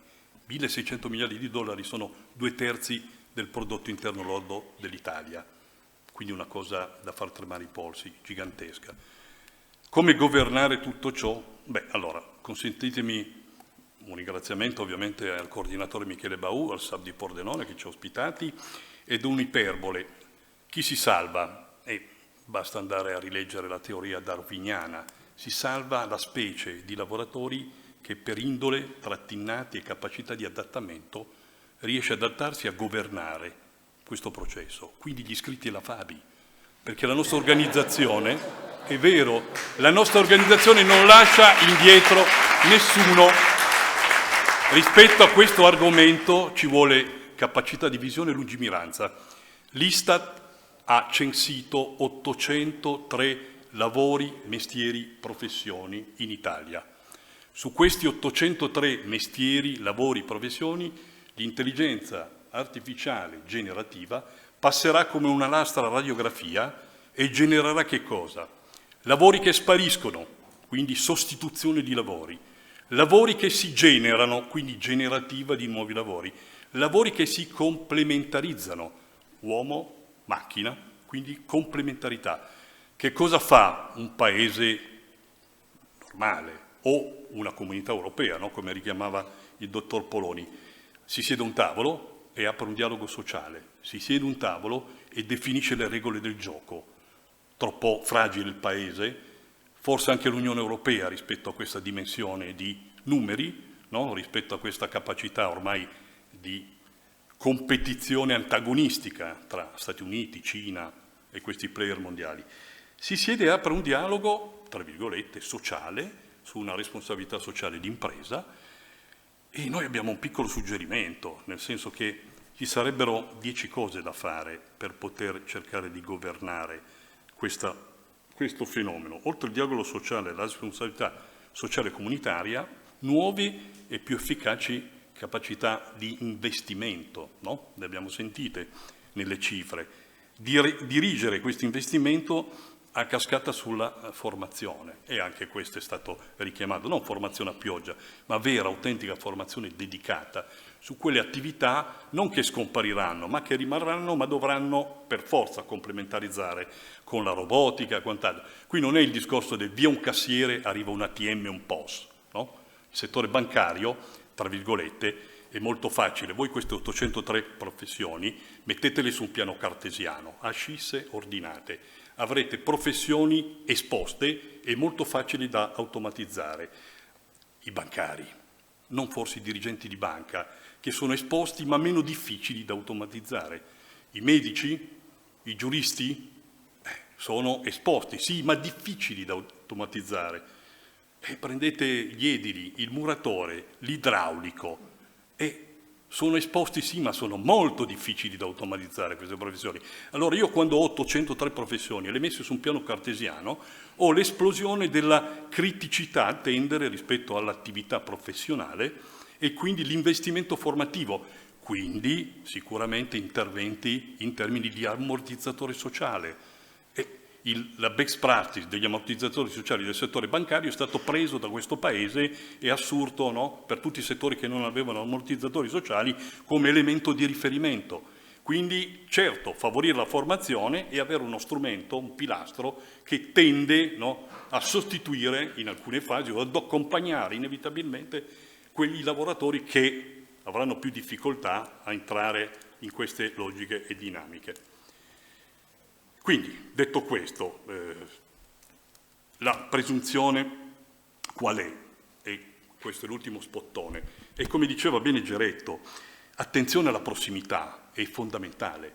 Ci vuole prossimità e quindi nel modo di lavorare da un punto di vista relazionale, e ci vuole anche la prossimità digitale. Quindi tu non puoi prescindere rispetto all'atteggiamento dell'investimento, dell'innovazione, della digitalizzazione, ma non puoi chiamarti fuori dalla prossimità relazionale.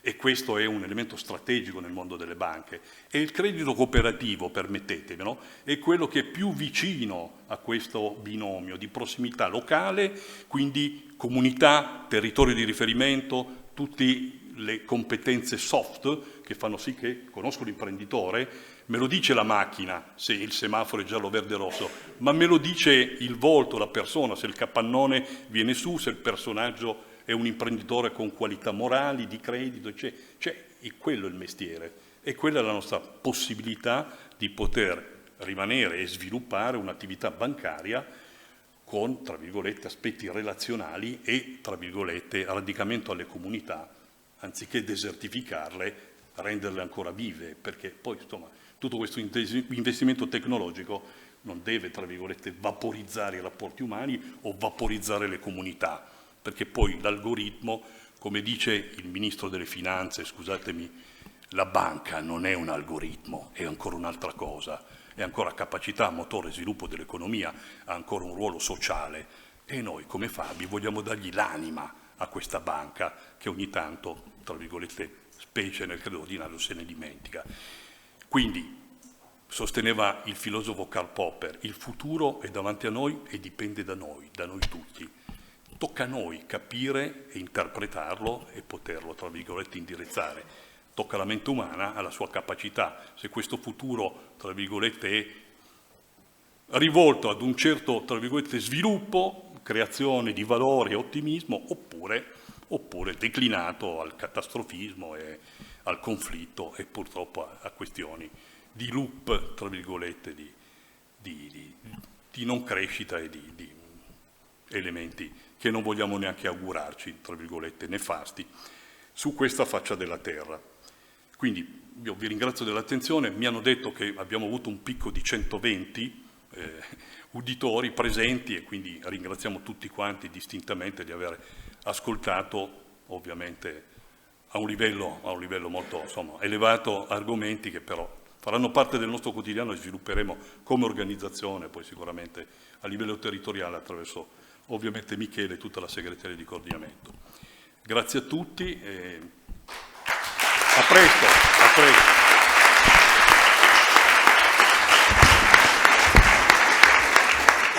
Bene, sono le 19:25, abbiamo altri 5 minuti perché poi dobbiamo lasciare assolutamente l'aula perché c'è un'ulteriore tavola rotonda che seguirà la nostra. C'è qualche domanda? Qui abbiamo, secondo me, sviscerato parecchi temi da varie angolature, quindi ben volentieri c'è qualcuno che ha qualche desiderio di approfondimento, insomma, credo che tutti i relatori siano ben disponibili. Se c'è, bene, qua non ci fosse, non posso altro che ringraziarvi per la presenza e traguardarvi alla prossima che faremo sicuramente il prossimo anno. Ok? Buonasera a tutti, grazie.